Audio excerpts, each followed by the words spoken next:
All right, everybody. Well, we are here. I can't believe it. Last week of our series on Erik Erikson's 8 stages of psychosocial development. Tonight, we'll be getting into stage 7 and 8. So this is kind of the end, right? 45 to 65 plus. And Erikson says that, after 65, it's all a wash anyway, so that's stage 8. It just kind of goes until you go. So that's what we'll be getting into tonight, stage 7 and 8, 45 to 65 plus. So let's jump in to our talk this evening by first starting with stage 7. So just like in stage 6, the stages start to get longer.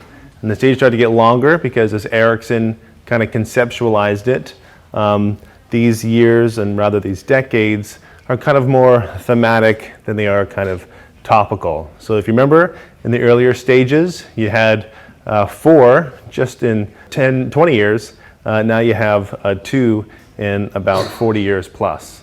And so now we kind of wind down with stage 7 and 8. And Erikson really kind of perceived it that way. He kind of perceived stage 7 and 8 really with this theme of ending well. How do you kind of end well? And he did that by, firstly, with stage 7, kind of identifying it as the stage where individuals are wrestling with generativity or stagnation. Generativity or stagnation. Now, generativity, sounds like a fancy word, but it basically just means, ending well, leaving a legacy, posterity. And that's why the question for stage 7 is really, can I make my life count?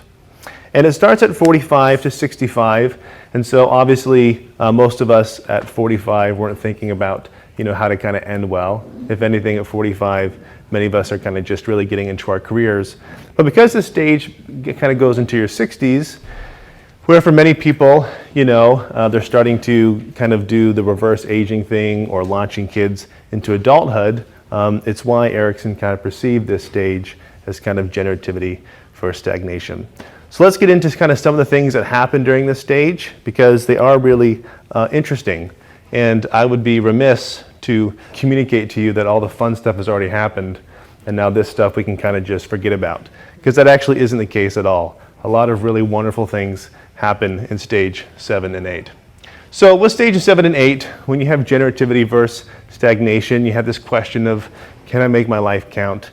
What you're really getting into is a season of someone's life where the apex of one's expertise and productivity is really emerging. You've spent your 20s and your 30s wandering around, wondering who you are, wondering what you're going to do. And the assumption is, and the hope is, that with those prior 6 stages having gone the way they were supposed to, you're now in stage 7 where a lot of that stuff is kind of coming to a head. Now it is important to kind of distinguish that even though there's a lot of productivity and expertise happening in one's 7th stage of life, that doesn't mean that wonderful things haven't happened in a person's life in their 20s or 30s. A good example I like to use is Albert Einstein. He invented the theory of general relativity when he was 26.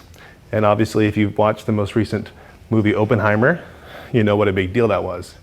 But he spent the rest of his life really kind of digging into that theory and perfecting it. And obviously he was a part of the Manhattan Project, which helped us win World War II. And so, with that, we see that in stage 7, it's not necessarily the most creative time in someone's life because you might not have the energy of maybe a young person who can live off of 4 hours of sleep and just run and run and run till they stop. But you definitely have that expertise and that productivity kind of emerging in a culmination of your 20s and 30s.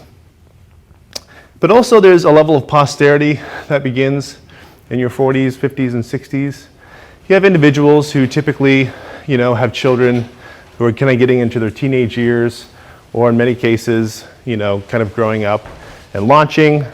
And with that, you kind of get something that's unique to this season, and that is finishing parenting well, but also something that's called kind of reverse roles with aging parents. So up until this point, mom and dad were kind of the old folks, or grandma and grandpa were kind of the old folks.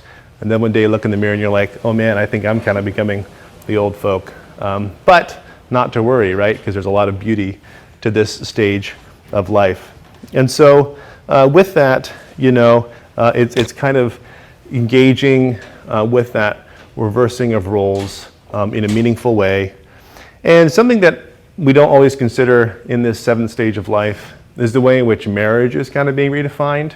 Because a lot of marriages are kind of built around career or kids up until your 40s, 50s, and 60s. And now suddenly kids aren't around as much, or you've kind of done the thing with your career and you're looking at your spouse and you're saying, well, what do we do now? Right? And so it's actually kind of a redefining time for marriage as role, kind of, finding that new point of what it's all about. And the hope is that as you kind of answer this question of, can I make my life count? And as you kind of wrestle through generativity and stagnation, you can eventually arrive at an outcome of care, acceptance, and interconnection. That you can really, step into this point of your life being about taking those stages in your 20s and 30s and deepening them, but also kind of transitioning with the way they transition in kind of a meaningful way. One really wonderful story I love to share about Erickson is a relationship he had with a little-known artist named Norman Rockwell. Have you heard of him? Well, Norman Rockwell in 1953 was 59. His 3 kids were kind of on their way out. I think his youngest was probably still a teenager at that time. And his wife had been struggling with depression and alcoholism for many years. And it was a point in Rockwell's marriage and in his career, because he, at this point, was a very prolific artist, was producing a lot of the stuff that he's well known for today. But his marriage was experiencing a transition, and his wife, needed care and support in a way he couldn't provide. And so, if you remember from week 2, I talked about that Austin Riggs Center in Stockbridge, Massachusetts. Well, that's where Norman Rockwell took his wife, and she began to receive care there. And kind of coincidentally, Rockwell was walking around town one day and ran into Erickson, and they struck up a really profound relationship. And if you read some of the autobiographies about it, in fact, there was just a wonderful convention. It was called the Erickson Rockwell kind of exhibit, discussing their relationship. If you kind of read about it, it's really fascinating, because both of these gentlemen were in this kind of seventh stage of life. Erickson was 51, Rockwell 59, and they were both kind of wrestling with that generativity question. And the way they did it was wrestling with the question of, what's the identity of America, right? And Erickson was kind of doing it through his work with developmental psychology, and Rockwell was painting it. Rockwell, is kind of the guy who painted the Little League kids, hitting baseballs in the backyard. But he was oftentimes wrestling with this question of, what is the identity of our country, and what is the identity that I'm helping to kind of shape and contribute to, at that point, a nation that was rebuilding itself after World War II and the beginning of the Vietnam War. So, that turned into a therapeutic relationship, which, if you remember from our second lecture, who was it that became Erickson's therapist? Anna Freud, Sigmund Freud's daughter. So here's Erickson now becoming Norman Rockwell's therapist, and really helped him kind of work through stage 7, the redefining of his marriage, his kids kind of growing up, and also the meaningfulness of his career. And I love this because during his career, Norman Rockwell did a sketch of Erik Erikson.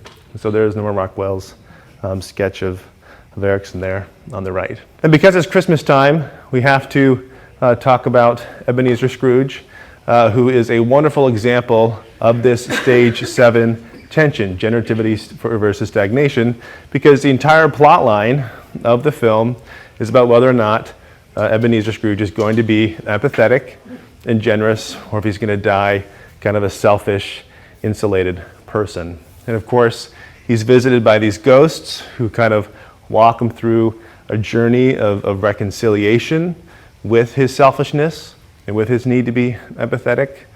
And towards the end of the film, we see this beautiful, profound happiness and joy and renewed sense of meaning that he finds in discovering that his life in his older years, being a generous person, is actually more rich than someone who just kind of works themselves into a grave. I personally love the Muppet rendition where he goes and visits, what's his name, Kermit, at the end, Kermit the Frog, and brings him and his disabled son a beautiful turkey dinner, and Miss Piggy is so thrilled to have him there. So with that, we then get into stage 8. Stage 8. And as I mentioned earlier, stage 8 to Erickson was really 65 plus. I like to mention this just because Erickson developed this theory in the 50s. The life expectancy was a little shorter back then. I think today it's like 76. Back then, I think it was probably in your 60s. So I would say it's okay, as you kind of listen to me talk this evening and as you kind of read about these stages and learn about these stages, to kind of keep in mind that some of these years might be shifted a little bit. For some people, this stage 8 might not begin until 70, 75, because people are working longer, right, and retiring later and having kids later, and so I just kind of want to mention that, because you might think to yourself, boy, the last stage is 65. That's still so young. I still see myself working 10 more years, right? Well, just keep in mind when this theory was written and kind of life expectancy when it was published. But regardless, we get to kind of the final stage, the 8th stage of the psychosocial stages of development. And you might be kind of bummed to see that, Erickson's stages don't really end with kind of this crescendo of fireworks and wonder.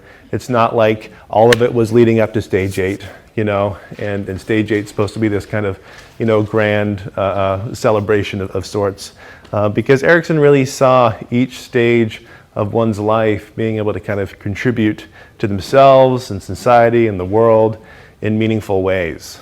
And so I'm sorry to disappoint if you're hoping stage 8 was, where it all kind of explodes in some wonder of color. But that doesn't mean that stage 8 doesn't have a lot of really exciting, important, meaningful parts and pieces to it. And the reason stage 8 is kind of unique in its own way is because it's really integrity, or as Erickson called it, ego integrity versus despair.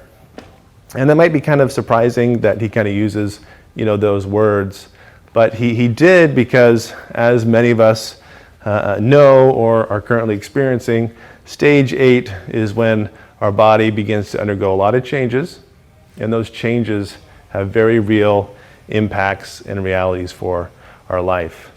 And as we kind of go through stage 8, the journey we're entering into is going through that process without ending up in despair, right? Going through the process of getting older without feeling like, well, because I can't, cook the way I cook, or because, my fingers don't work the way I work, there's no point anymore. Erickson really tries to encourage us and breathe hope into us that, just because there's changes happening in your body, it doesn't mean your life needs to have less meaning and purpose and beauty. And he describes that by saying, integrity. He says integrity. He says being able to kind of keep it together during this stage and finding new meaning rather than kind of falling into despair or hopelessness. And it's also an ego integrity versus despair stage, because the question most of us are kind of asking after 65, which again, for some people might not start till 75, is, have I led a meaningful life? It really is a stage that is kind of, thematically one about kind of looking back, reflecting, thinking about meaning, thinking about how you kind of spent your time, and hoping that in that season of life, you're sitting down in a rocking chair at a Crackle Barrel restaurant, thinking to yourself, boy, I've ended well. I've done it well, as your granddaughter or whoever, runs across their little, balcony they have. So the answers, to this question, hopefully, as someone kind of goes through stage 8 is, letting go of less than perfect outcomes. It is very tempting in stage 8 to kind of look back throughout your life and really see, because hindsight is 20/20, right? But being in the moment is, 5/5 or 1/1 at best. Letting go of perfect outcomes. And almost not just letting go of perfect outcomes, but almost maybe celebrating how the less than ideal outcomes actually maybe worked out for the better.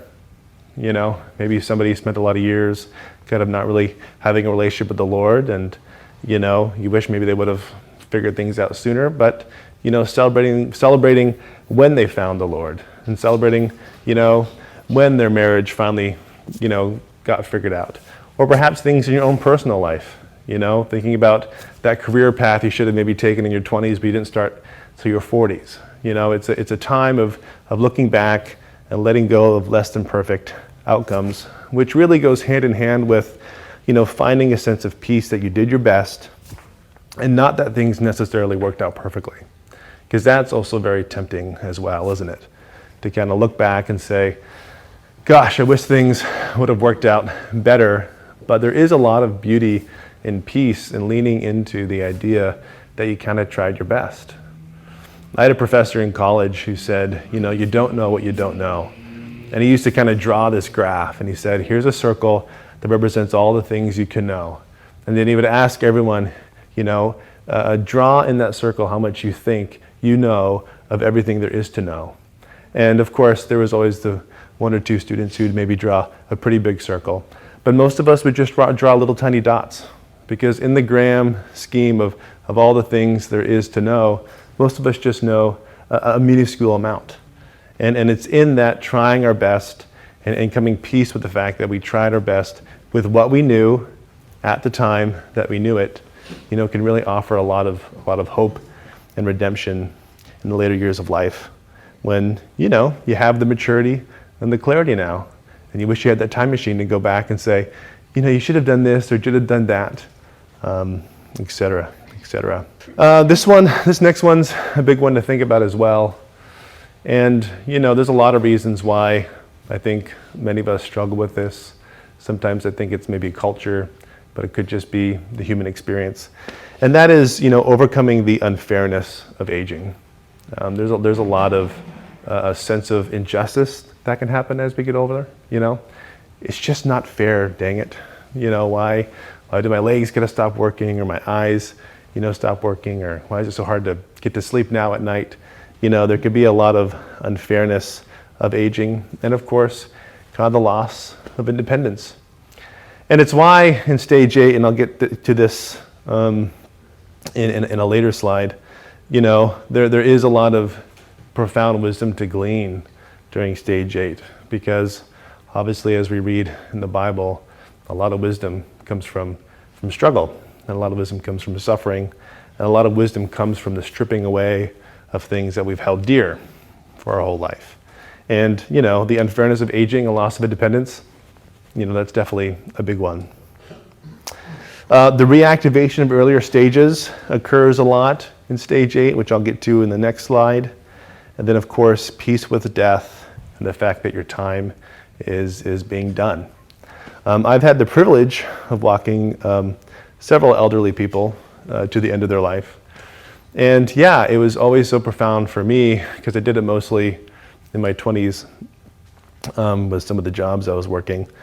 And it was always so profound for me to just see the passing of the baton, and how when you're in that stage 8 season of life, there really is this kind of releasing of like, I can't do it anymore. I gotta pass the baton, and having peace with that, not because you're absolutely sure that the person you're passing the baton to is going to do it right, but passing the baton because you know that you've had your time and you've lived your life well, and especially if you've had a chance to have a relationship with the people you've passed the baton to, that could be really encouraging, And so the outcome, hopefully, is wisdom when it's all said and done.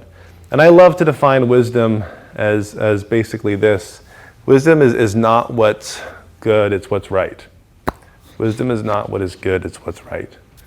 And oftentimes we can kind of conflate what's good and what's right. And I kind of like to kind of put it that way. And I can get into that more during the Q&A.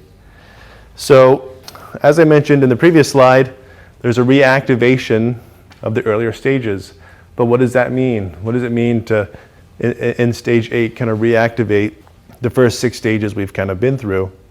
Well, the reason the stages kind of get reactivated in stage 8 is because the changes we're experiencing in our body and the changes we're experiencing in our relationships, in our careers, are actually in kind of a profound way bringing us back through the stages we all just kind of went through in the first kind of 60 years of our life, right? And so to kind of give you a few examples, we have autonomy and shame and doubt, which we went through in the first few stages of life, where we're discovering what it means to kind of be our own person. But in stage 8, we're discovering that all over again with the loss of independence and aging. One year you go from being able to kind of drive anywhere you want to the next year someone's got to drive you around, right? And with that, there's also industry versus inferiority. I love the fact that a lot of people in contemporary culture are starting to push back against retirement, because there's so much evidence now showing that retirement, which is basically just not working at all anymore and playing golf until you die, is actually terrible for you. and you need to actually retire to something, But for a lot of people, that still isn't the case. So they retire, and overnight, their industry, their ability to contribute, kind of goes away, and it plays a devastating effect, on someone's feeling of usefulness and contribution to the world around them. Identity changes a lot during stage 8, and it gets reactivated in so many different profound ways. Being an empty nester and changes in status.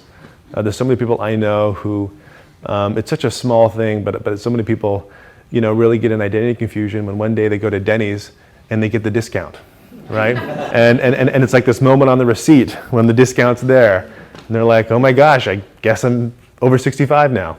And it's like that change of identity, that change in status. You're now the older person, and the implications that has for relationships, how people treat you, and how you kind of interact with the world around you. My dad always said that he loved getting older because now he can just say whatever he wants. People just kind of chalk it up to him being an old man, And I said, I don't know, Dad, I think they'll still call you out once in a while, but he loves it. And then intimacy versus isolation. This one's a bit sad, but it is a reality. This stage gets reactivated with the passing away of spouses and friends and loved ones. As the old saying goes, if you live long enough, everyone you know will eventually pass away. And so this is a real reality and a real activation of that stage. And then lastly, we kind of get the trust versus mistrust, which, if you remember, is our first stage, right? And it gets reactivated because life becomes simple and once again focused on the basics. Going back to some of those elderly people I had the privilege to kind of be with towards the end of their life.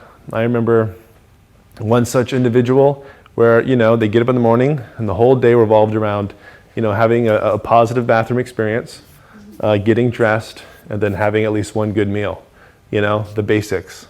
It wasn't, whether or not they got their portfolio figured out or the resumes delivered or a couple of emails answered. It was just the basics, right?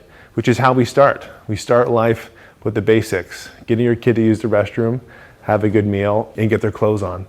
And that's how we finish, And it's important that with the reactivation of these earlier stages that, the takeaway isn't, oh wow, how sad is that? Because it can be very tempting in this stage to kind of feel like, boy, loserville, man, I can't believe I got to kind of go through that. But I always like to say that, it's not the reactivation of these stages because a bunch of things are going wrong. It's a reactivation of these stages because you're redefining who you've always seen yourself to be. You're redefining who you've always seen yourself to be in all these categories: autonomy, industry, identity, intimacy, and trust. And with that, I really kind of want to leave you with kind of this when it comes to stage 8. And this, I guess, could be perceived as kind of a culmination of the stages in a sense, but also something that is very much unique to stage 8. And that is the way in which stage 8 has a wisdom and has a profundity to it that the rest of the stages don't have. And this wisdom obviously comes at the cost of losing things you hold dear and things kind of changing and, having to kind of say goodbye to things and hello to new things. But if you can kind of go through the 8th stage, well, in the end, individuals in this season of life get a wisdom that, by the way, the world needs. And I want to really emphasize that the world needs people in stage 8, because you guys are the only ones that really get this wisdom and give it to the rest of us, cocky 30, 40, 50 somethings, who still have our head in the clouds. And the wisdom that you discover in stage 8, through kind of the transitions you're experiencing, are things like we are all interconnected, whether we like it or not. It's so easy in youth to kind of be like, I'm just going to live my life for me. Everyone else can kind of live their life, and we can all just kind of be in our silos. And I don't really need to kind of consider, how my choices affect them or their choices affect me. But man, when you get older and you realize that, you can't bathe or you can't get dressed or, you can't get things done around the house unless people volunteer their time and their energy to help you with it, suddenly there's this profound realization that we're all interconnected, whether we like it or not. And how are we living our lives, with the perspective that how I behave is creating ripples, to the world around me. And then again, this definition of wisdom that I like, that the good answer is not always the right answer. If I had a dime for every time a friend of mine took a job that made lots of money and then in 6 months was like destroying his marriage, I'd have a lot of nickels.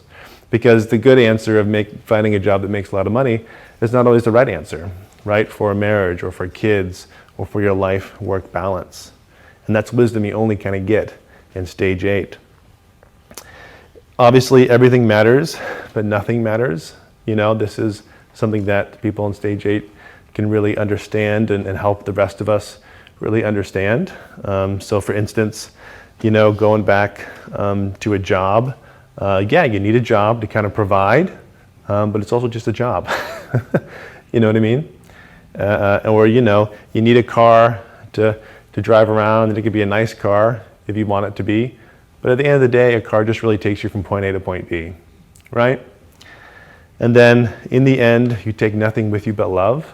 We start the world with nothing, we end the world with nothing, and all you take with you is love. And then, fifthly, we don't really know very much. We don't really know very much. Even people who have spent most of their life studying usually get to the end and say, man, I really wish I had time to read a couple more books because there's still so much I want to learn. There's still so much I don't really know or understand. But again, those of us in the earlier stages of life can walk around thinking, oh, we got it really figured out, But we need people in stage 8, to kind of remind us that's not necessarily the case. And then obviously we get to this, really big one, and that is that titles, income, and positions don't really matter much compared to relationships. That relationships are really what life is all about. And I would go so far as to say that everything in life is really just a catalyst, to that relationship, right? And keeping that in mind, and people in this season of life, being able to kind of finally gain that perspective once they've climbed every mountain they've needed to climb or climbed every ladder they needed to climb. I always find it so interesting when I talk to people who are older and they say things like, well, I've been a Christian since I was like 22, so I guess I've heard 10,000 sermons in my life. And I go, my gosh, 10,000 sermons? That means you must have heard every kind of Bible lesson or scripture or style that a pastor or a priest can give when it comes to talking about the Bible, and so you realize that it doesn't really matter. What matters is the relationship that's kind of coming out of it in the end. And so I'll kind of just finish with this, since I think there are a lot of stage 8ers in the room tonight. We need you guys, and all of us kind of in stages 1 to 7, need the wisdom and the reminders and the perspective that you guys have, because we don't always get this. And one could argue that a lot of the problems we see in the world today is because a lot of people don't get this, right? And so, as much as our culture sometimes likes to kind of suggest that once you're in stage 8, you kind of just go out to pasture and, just kind of go to your retirement home and we'll visit you on Christmas and Easter, I really just kind of want to encourage you that you mean more than that. And you mean more than that, not just to the people in your immediate family, but to the world. And so I hope you guys have really gotten a lot out of these stages. And Bishop Jim's now going to come up and kind of share the Christian formation aspect of it. Thanks, Nate. Yeah, my first senior discount, I was in my 30s, and some 9-year-old twerp working at McDonald's gave me a 25-cent soda. And he said, "That'll be 25 cents," and I handed him a quarter, and I went and sat down, and I thought, 25 cents? Why would it be 25 cents? And I look at my receipt, and it's like senior discount, and I'm like, what is wrong with you? All right, implications and application. First of all, before we get to this, just another lens for this season of life, stages 7 and 8. All of the big questions that we were talking about last week still apply. We ask those questions all the way until they're burying us. The questions of identity, belonging, purpose, those questions are going to emerge in stages 7 and 8 as well. I want to introduce you to this idea of fluid and crystallized intelligence. Cathedral and Horn did work in the mid-late 60s, and they came up with this idea that there are two different ways that our intelligence works. Fluid intelligence, and they kind of track together early in our lives. Fluid intelligence is all about collecting dots. So fluid intelligence is about gaining knowledge. It's about figuring things out. If you talk to any seminarian in their 20s or 30s, sorry, Ange, I wasn't meaning to pick on you, but talk to a seminarian. They are rediscovering the wheel over and over again, right? It's like, and this is true in every part of life. In fact, my dad, who worked for GE, ran a huge service shop in New York, just outside of New York City, and GE kept sending them Harvard-minted MBAs to be trained there. And he had a conversation with every single one that came. They were all like in their early 30s usually, and he'd bring them into his office. "Glad you're here. If you say anything in any meeting you're in for the next 6 months, you're fired." So he basically was like, you have tons of dots. You have not connected them yet. So please keep your mouth shut until you figure out how we do things here, and don't answer questions that aren't being asked. So, yeah, that was my dad. But so those early years, we're figuring things out. We're reinventing things. We figure that because we thought about it, nobody else in 2,000 years of church history has ever had this insight about the Bible.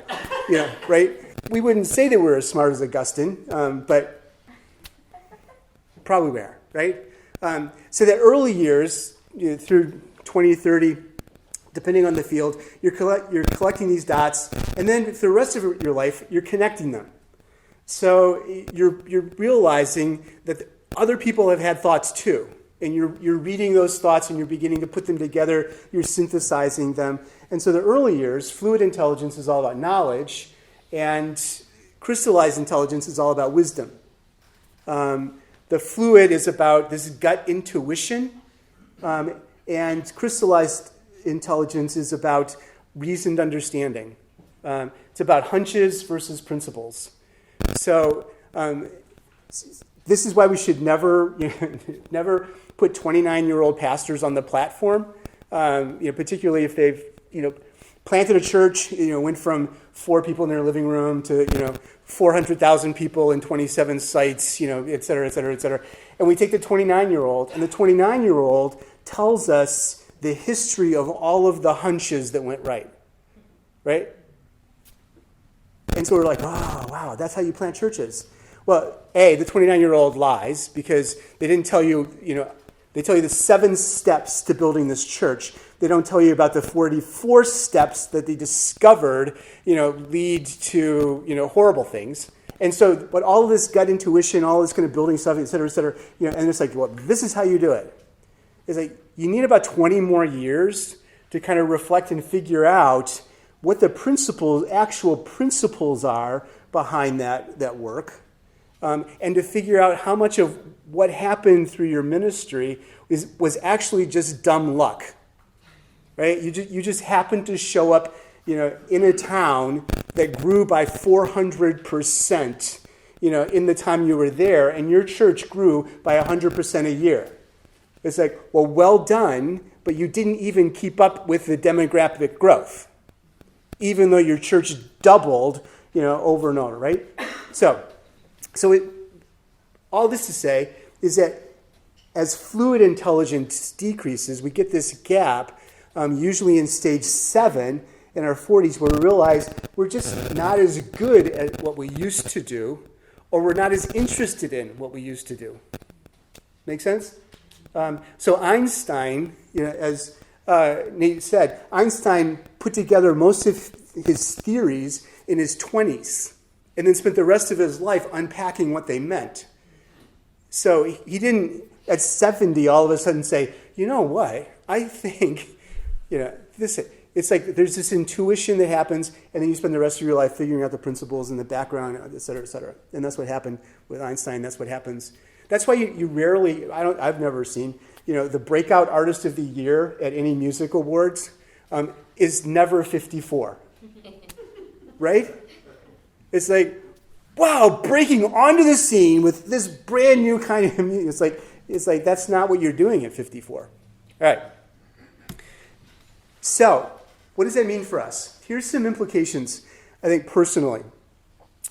In stages 7 and 8, we're going to want to focus on nurturing our own soul. Now, there are lots that could be said about that, but I really want to focus on this one, that we need to discover ways of experiencing God's presence and practice them. Now, this is different than having a quiet time. You should have a quiet time. But discovering God being present with you through the day. So creating this kind of awareness of God's presence as you walk day by day, as you go through your normal life.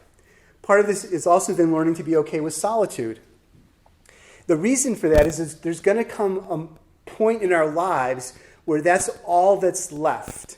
Now, it might only be the last 3 weeks under hospice care where you're cocooning, isn't that the word, Cher? That folks who are dying sort of just shut out everything around them, and all that's going to be left is you and God. And so you want to prepare for that by getting okay with solitude. It might be that your spouse dies first.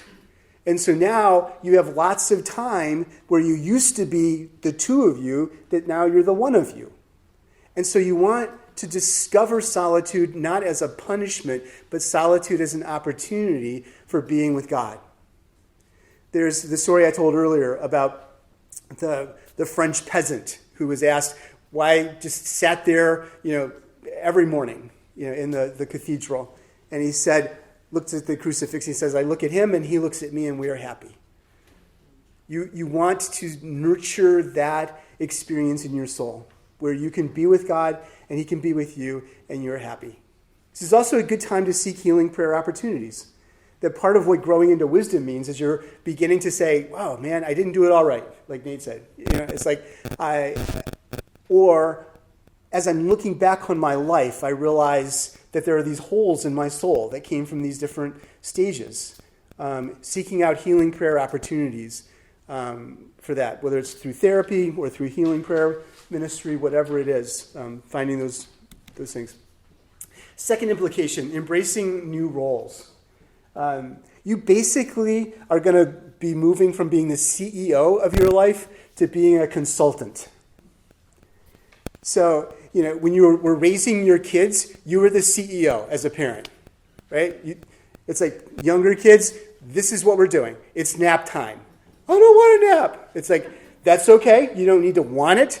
But the fact of the matter is, it's nap time, and I'm putting you down for your nap. You're the CEO. You're the boss. But in stages 7 and 8, you become more and more the consultant. You're negotiating. You're bringing your wisdom to the table. And that's what consultants do. You hire a consultant to come and tell you basically what you already know, right? They say about consultants, they come to your place, they ask for your watch, they tell you what time it is, they hand you your watch back and then give you the bill. But that's what the consultant is for. The consultant is to come and bring wisdom, to share, here's a way of thinking about this, from my experience. You move from being a chief in the tribe to being a matriarch or a patriarch. The chief is the one that's going to make the decisions, that's going to lead the tribe. The matriarch or the patriarch is the one that tells the stories and reminds people about the values and identity of the tribe and blesses. And so while the chief is busy thinking about food and thinking about all of the things that is going to keep the tribe healthy, et cetera, the matriarch and the patriarch is reminding everybody, this is who we are. This is where we've been. This is how God has been faithful in our lives, up until now, and blesses them. So your role shifts. And if you can embrace that, that's like the grandparent role, which is like the most awesome role in the whole world, right? You care for your kids, you delight your grandkids, you delight in them, you bless them, and then you give them back to their parents for here you are, sugar, caffeine, all of our attention focused with complete and utter delight, with no distraction, and no nap. Here you are. It's like, right? Another implication, befriending mortality. The fact of the matter is that all of us are going to die from something, right? Unless Jesus comes back, the fact is you're going to die. And so let's just be okay with that. Most of us, our mortality is going to happen through unrelenting, incremental decline. Now, some of us might die of a heart attack suddenly, or an auto accident, or some kind of traumatic, quick death. But most of us are going to live on until we die, right? We're going to live on for years and years, perhaps. My theory is that we experience the stages that Nate talked about in stage 8 particularly, in reverse order from how we experience them coming in. So for example, we go from industry at retirement. There's a huge kind of reshaping and rethinking of our identity and our productivity that goes on at that moment, our industry. But then as we move on, there comes a kind of moment of our initiative being challenged. Where as a small child, we were like wondering about everything, we were getting into everything. At the other end, we're getting into less and less. Right? We're taking less and less initiative of like, I'm gonna move across country, or I'm gonna take up, competitive kayaking. It's like, or whatever. So I don't know where that came from, but who knows, right? So, but then also as we continue on, we go from initiative to autonomy. So we lose our ability to do things. Eventually, all of us are probably going to have to stop driving. We're going to hand our keys over to our kids and say, okay, please take the car, right? And we lose that ability, we lose that autonomy. And then finally, at the very end of our life, we're basically back to trust and mistrust. Am I enough in and of myself? Am I enough? Does God delight in me, even though my whole day is spent, trying to have, was that a positive bathroom experience? Is that what you said? And get dressed and go down to lunch. Is that okay? Does God delight in me if that's all that I accomplish in a day? And so we're back to, my granddaughter, flinging herself into Sherry's arms. We're back into that place where it's like, I have nothing to offer. I have nothing. I'm not going to accomplish anything today except for, a moment in the bathroom, getting my clothes on, and walking down to lunch. It's like, and that's enough. I look at him, and he looks at me, and we're happy. All right? So to do that, you have to live with open hands. You have to renounce grasping. Sherry and I were at a conference one time. We were young leaders. We were probably in our 30s at the time. And it was a gathering of all of these Anglican leaders, all these Episcopalians. It was a long time ago. And hundreds of us. And all of us from all around the country, and the kind of core leaders of the evangelical charismatic movement in the Episcopal Church were all there. And one of them preached this unbelievably powerful sermon on Moses and Joshua, and the need for the Moses generation to turn over leadership to the Joshua generation. And so here's the Joshua generation. The Moses generation is there. They're all up front. The Joshua generation is all sitting around. I wasn't, whatever came after Joshua, that's where Sherry and I were. We weren't even old enough to be Joshuas yet. But the Joshuas were there.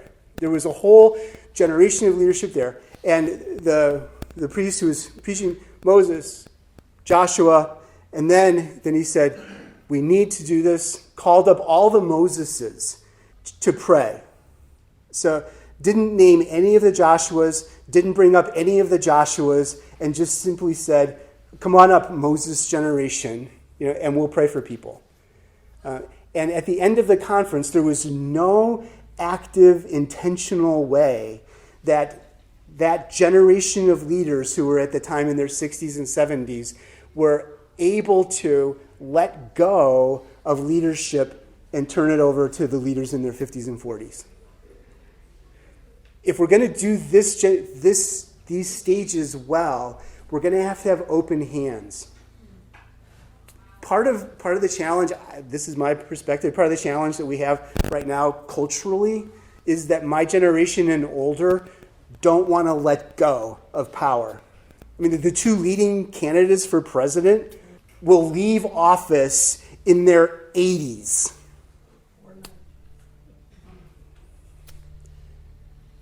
No. Right?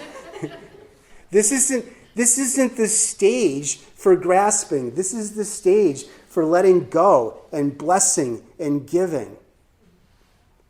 And yet, when you look at the faces of men and women in Congress, many of them are long into stage 8, right? They were into stage 8 when I got married. Some of them, seems like. All right, nurture friendships. Keep up or reconnect with old friends.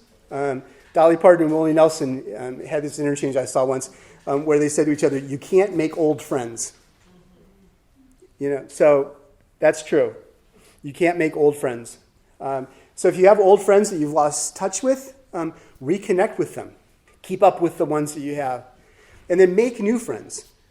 Chinese proverb, the best time to plant a tree is 20 years ago. The second best time is now. So if you don't have a bunch of old friends, then make new friends. But this is a season where friendship is really going to be important. Because some of the intimacy needs that we have, if spouses die and you're left alone, having friends around is going to be really important. I think this is the final one. Stay curious. Stay curious about people. That as your matriarch, patriarch, part of your job is blessing, the people that are willing to receive your blessing and receive your wisdom are the people that you've been curious about in your relationship with them. If you're not asking questions about them, if you're not finding out what's going on in their life, and you're expecting them to come to you for your wisdom, you're deceived, right? Nobody cares what you know until they know that you care. Right? So they're going to ask about your wisdom after you ask about their kids. So be curious about other people. Be curious about their life, what's going on, etc. And then you'll find that they're going to be curious about you. Be curious about ideas. Continue to read, listen to podcasts, have conversations. Take a course at FSU. The Osher Lifelong Learning Institute, right? Yeah, Ollie.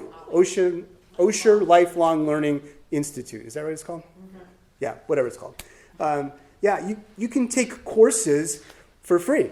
I mean, you pay to be a member, but I think you can take, 4 courses a year or 5 courses, or anyway, whatever. You can take courses for free after you join the organization. Awesome. Take courses, right? And then be curious about the world. Just take this attitude of delight. Take nature walks. That can be part of your solitude. It can also be part of your curiosity. Continue to be curious. All right, what can the church do? Two quick things. First of all, embrace the wisdom of elders. It's intriguing to me that in most congregations, elders are seen basically as a free source of mindless labor. Sorry, I mean, it's like Sherry used to call it smart guerrilla work, right? It's like, hey, we need people to fold bulletins. I bet we can find some 70-year-olds who would be willing to come and put bulletins together. That's awesome.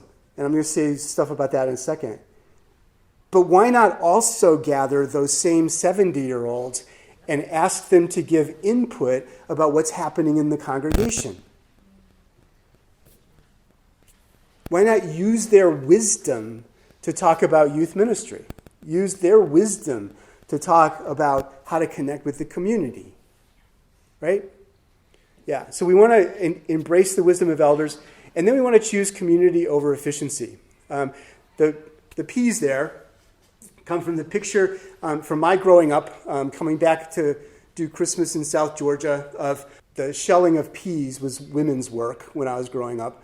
But what would happen is my grandmother and my mom and my aunts would all gather together along with my granny and with the children of the children, so sometimes 8-year-old girls, and they would all be together, and they would have a little bowl and a bag of peas, and they would pick them and they would shell the peas.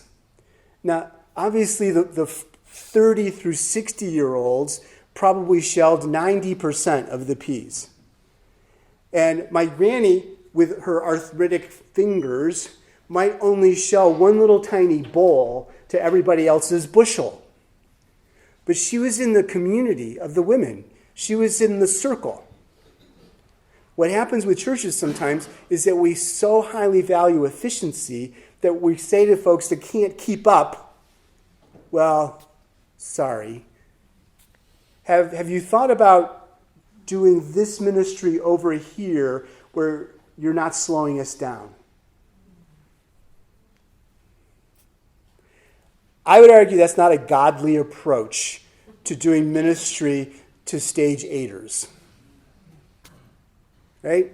So figuring out how do we create community. So maybe we do need to fold bulletins.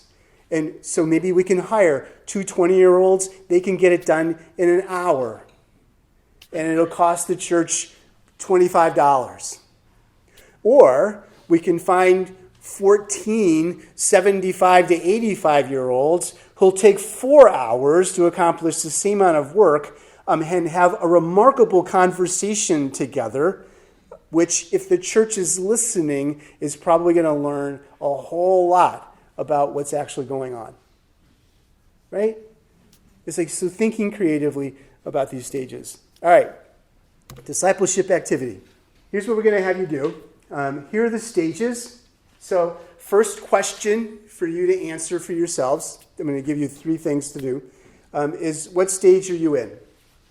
All right? So a good number of us are in stage 8, but just figure out what stage are you in. The next question is, what do you need to work on? So which stages in your life have unfinished work?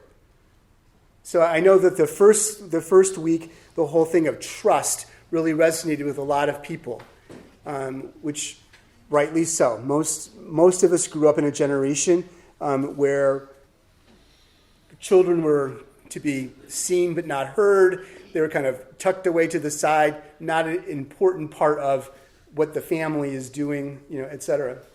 So some of us probably have trust issues. Others of us may be struggling with shame or struggling with questions of belonging, et cetera. So is there unfinished work? Where's the hole in your soul? And what's one step that you can take to find healing for that hole? So it might be call a therapist. It might be seek out healing prayer from the prayer ministry here. Talk to a friend, whatever. So that would be a second thing. Third thing then, what opportunities are before you? So we're going to pass out a piece of paper. What this is each row has 36 months in it. So each dot is a month. All right? So there are 36 dots on the first row. That's 3 years. So each row is 3 years. Each dot is 1 month. All right? So you want to identify what dot you're on. Okay? So for me, I'm 66. So 60, 63, 66. And I'm in my October, November, December. So I'm in my third month of my 66th year. So this is my dot right there. That's where I am. So these are the dots I have left. All right?